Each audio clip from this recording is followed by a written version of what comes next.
Okay, here we are. Here we go.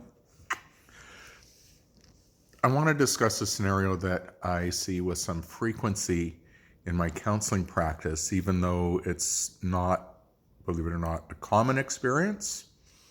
1, 2, 3% of the population maybe at this level of extreme. So I'm meeting with a couple, and when I go over the background, I learn that at least for one of the parties, their parents didn't get along well. Their dad would be a tyrant. Their mom, recognizing dad as a tyrant and for safety's sake, would acquiesce. Dad, in terms of being a tyrant, yelling, screaming, carrying on, breaking or smashing things, throwing plates of food if it wasn't cooked to their liking. Now think about that experience from a gender perspective. You're the son growing up in that, or you're the daughter growing up in that. What do you learn from that gender perspective? Maybe if you're the male, male privilege.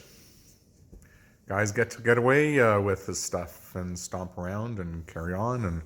And from a female perspective in that scenario, maybe you learn to acquiesce, bite your tongue, you have your spidey sense up, you're forever surveying your partner. Is it safe? If your partner does something you don't like, you certainly wouldn't ever confront because your experience says guys can be dangerous. So you're always looking for the back door and how to soothe and appease, and you're looking 6 steps down the road in anticipation. And now you're an adult, and that was your the learning growing up. And look, you don't need to be as extreme as either parent. So you dial it back, yet they're still yelling, screaming, carrying on. Certainly not at the level to which you were exposed. You say, I'm not going to bring that into my relationship. And you feel, in one part, good for having brought it down. Yet at the same time, if you're coming to see me, you may be feeling some degree of shame, concern, embarrassment for the level it's still at. Or you may not recognize it, that the level that you're at is still unacceptable and harmful relative to what you grew up with. So I see couples in relationships who have had those experiences in their growing up, and there's a trajectory. I grow up, I go straight into adulthood. It's not like I become an adult and say, oh, now I'm an adult and I'm going to change all that growing up experience and strategies for survival or managing or what I've learned. You just follow through. So when couples come to see me, I'm forever checking out their growing up experiences. I don't say, were you abused? I say, was there yelling and screaming? Was there carrying on? Did people throw anything? Was there name calling? If there were names, what were the names that were used? Because some names, there's a different level of intensity with some names versus other names. And then I make the connections between that and how one sees and acts within the world as a result of that.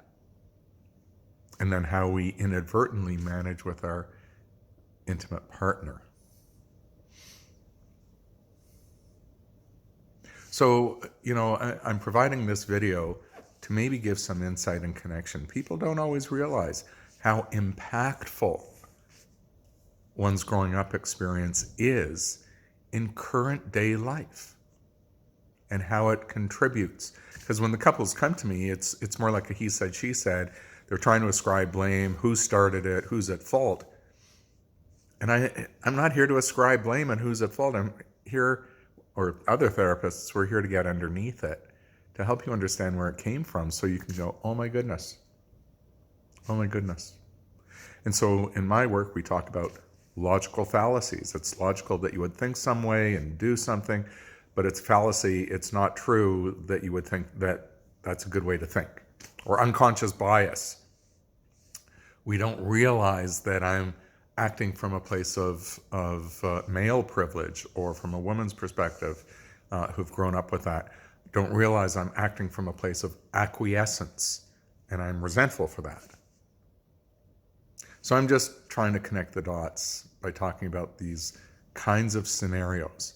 Because if I connect the dots here for you in a video, it may help you reflect on some of these situations and then have a different conversation with your partner.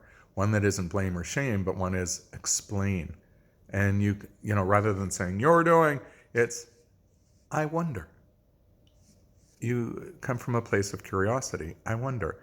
I was thinking about this where I'm concerned, and I realized that I've been acquiescing, or I've realized that I've been acting from male privilege without even realizing it. When we have that insight, when we can have that conversation, we're no longer ascribing shame and blame. We're trying to resolve our differences, communicate more effectively, and demonstrate that we care for one another. I'm Gary Derenfeld. I'm a social worker. Hopefully that was of value. My website, www.yoursocialworker.com. Oh, come here, little boy. Come on, say hello. Say hello. Oh, he's sleeping. Bye now.